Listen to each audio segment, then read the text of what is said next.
ପଖାଳ ଶ୍ରୀ ଟିକେଶ୍ୱର ସାହୁ। ସବୁରି ପସନ୍ଦ ସବୁଠି ପସନ୍ଦ, ଆହା ମୋ ପଖାଳ କଂସା, ଆହା ମୋ ପଖାଳ କଂସା।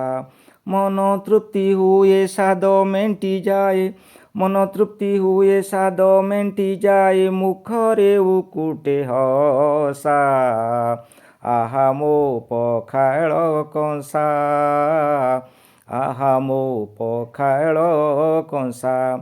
ପଖାଳ ଭାତକୁ ଶାଗ ବରି ଚୁରା, ପାତଲ ଘଣ୍ଟାର ପୋଡ଼ା, ପୋଡ଼ା ଛୋଟ ଝୁରି ଧନିଆ ପତର, ବାଇଗଣ ପୋଡ଼ା ଲୋଡ଼ା, ଆହା ମୋ ପଖାଳ କଂସା।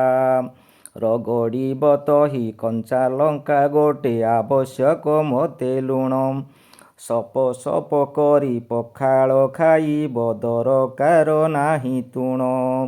ସଜ ପଖାଳକୁ ଭାରି ତ ଆଦର, ସଙ୍ଗେ ଥିବ ଯଦି ଦହି, ଭଜା ମାଛ ସଙ୍ଗେ ଲେଉଟିଆ ଶାଗ, ଚିଙ୍ଗୁଡ଼ି ଭଜାକୁ ସହି, ସଙ୍ଗେ ଥିବ ଯଦି ଦହି।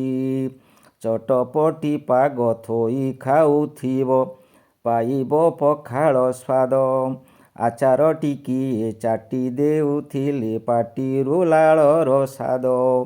ପିଆଜ ସାଙ୍ଗକୁ ଆମ୍ବୁଲ ଚଟକା, ରସୁଣ ଦିକୋଳ ଥିବ, ତେବେ ଯାଇ ସ୍ୱାଦ ଅବଶ୍ୟ ପାଇବ, ବାସି ପଖାଳ ଖାଇବ। ଜମିରେ କୃଷକ ପଖାଳକୁ ଖାଇ ହଳ କରେ ହରସରେ, ଘରେ ଥିବା ଲୋକ ବାସି ଖାଇଦେଲେ ନିଦ ମାଡ଼େ ତରତରେ। ଦିନକୁ ଦିନ ତ ପଖାଳ କଂସାର ଆଦର ତେଣୁ ବଢ଼ଇ, ଓଡ଼ିଶା ସଂସ୍କୃତି ମହକ ବାସନା ହୃଦୟକୁ ଛୁଇଁ ଦେଇ। ସଜ ପଖାଳକୁ ଦହି ପଖାଳ ଯେ ବାସି ପଖାଳ ଆସର, ଘିଅ ପଖାଳକୁ ମିଠା ପଖାଳର ଚିପୁଡ଼ା ପଖାଳ ସାର।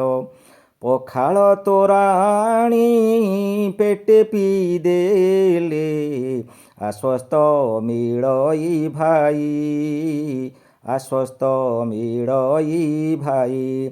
ମାର୍ଚ୍ଚ 20 ଯେ ପଖାଳ ଦିବସ, ଓଡ଼ିଆ ଅସ୍ମିତା ଏହି, ଓଡ଼ିଆ ଅସ୍ମିତା ଏହି।